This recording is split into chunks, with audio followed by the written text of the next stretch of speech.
ያስጨንቀኛል እግዚአብሔርን ይዤ እርሱን ተመርኩዤ የሰማይን ወፎች መግቦ ሚያበላ እኔን አይተወኝም ልጁን እንደዋዛ።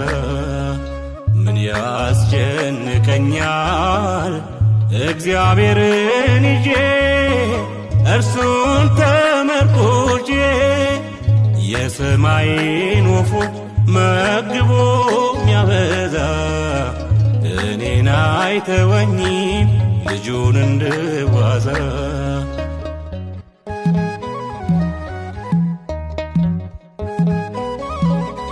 እጅግ የምበልጠው ከፍጥረቱ ሁሉ ደግሞ እንደሚወደኝ ነግሮኛል በቃሉ።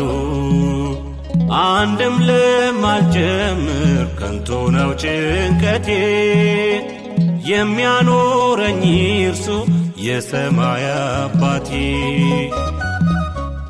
ይከፈታል አንኳኩ ይሰጣችኋል ጠይቁ በአንዳች ነገር አትጨነቁ።